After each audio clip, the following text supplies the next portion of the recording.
What is up, everybody? Welcome back to the channel and welcome to another video. So today we are finally going to be doing the exhaust wrap, and so I'm going to show you some footage that I filmed about a week ago of me prepping my exhaust. My exhaust needed some work done, so I cut off some brackets and then put this black paint, as you can see here, on my exhaust. And so I'll show you a short clip of that. After that, we will jump right into it. And so what we're going to start off with, and I apologize if you're getting wind noise, I'm currently up in Montana. I'm out on my truck. Got to make some money and then do some videos and do some stuff for the Harley while I can. So after that, what we're going to be doing is getting our exhaust wrap all wet. That way it stretches a little bit better to get around some of the tighter corners that's in the exhaust. So here's the clips from a few days ago of me prepping the exhaust, and then right after that will be video of me getting this exhaust tape wet. And then once it's wet, then we will start wrapping this shorter pipe first. As you can see, I've kind of set up a little jig to hold this short pipe in place on the side of my semi-trailer here, and then we will start getting that wrapped, and then we will move on to the other pipe. So not too hard, but yeah, we will explain more as we go. So see you guys.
Alright guys, as you can see, I got the wrap nice and soaked. So I thought it was going to use more than one bottle, it didn't. And as you see, I went with a red 1 inch by 50 feet exhaust wrap for these two short pipes. It should be more than plenty. I was trying to show you, make sure you're wearing gloves because this is fiberglass. So, and some people get these wet, some people don't. I think it's more personal preference than anything. I do like to get it wet, just so it wraps a little tighter.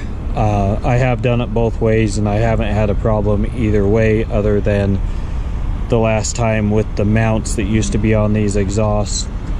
Cutting around them ended up making the wrap fall off. But as you can see here, it came with 5 of the clamps to hold the exhaust on, and I will have to paint these black after the exhaust wrap is on because I'm trying to get rid of all the chrome bits and I don't have any heat paint with me that I forgot. So, but with that being said, one thing you do want to remember is you start at the bottom of your pipe where your exhaust will, or your exhaust gas is going to exit and come out of your exhaust, and work your way up to where it mounts into your engine.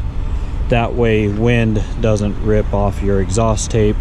So we will start down here at the bottom of the exhaust and work our way up to the top to wherever we want to stop, up next to where, like I said, it mounts to the engine.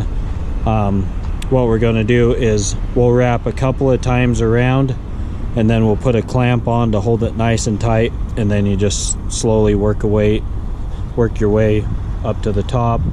Covering about, the way I do it, I overlap every time I come around, somewhere between 30 and 50% of what I did before.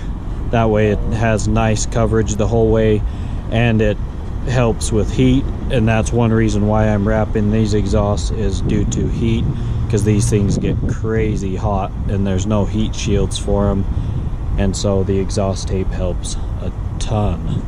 So, or the exhaust wrap, but I overlap, like I said, about 30 to 50% the whole way up, and then it helped substantially with the amount of heat that these exhaust pipes put off. So let's get this one done. So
so now that we got that one all wrapped,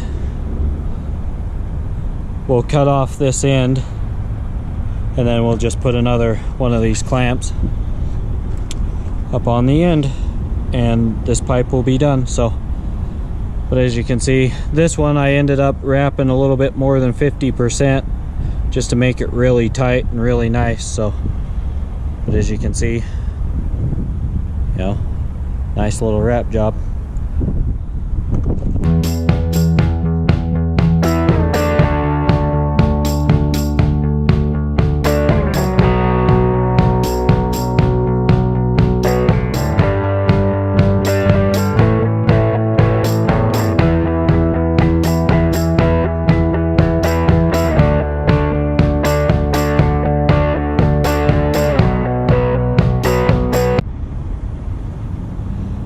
Alright, so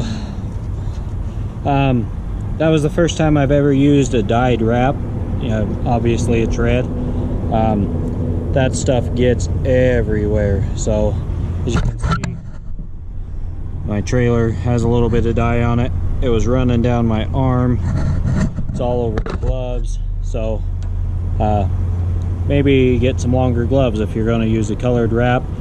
I'll let you guys know how the wrap does over time. I don't know if it'll end up going black or gray or with all the heat. I'm hoping it stays red, but you know, who knows if it'll even stay red with all the weather conditions and everything. But anyways, I'm going to start the second wrap. I'm hoping that I have enough wrap left. This is all we have left out of the roll. So that did use a little bit more than I planned on. Or it looks like it did at least. So, but here's the footage from me doing that pipe, and yeah, so if you guys have any questions, I think I pretty much covered everything. So I mean, it's fairly easy to wrap. Just remember that you go from the bottom to the top. That way you know, the wind direction's right when it goes down your pipe. That way it can't peel off your wrap. So, but always work from the bottom to the top. But with that being said, yeah, she looks good. So I might end up throwing another clamp here just to hold the wind from going under this part, because we have the O2 sensor here that I broke, and yes, I did order a new one. But yeah, we might throw a clamp here too. But with that being said, you know, enjoy the footage of the next pipe, and I'll let you guys know how it handles over time. But I'll see y'all on the next video.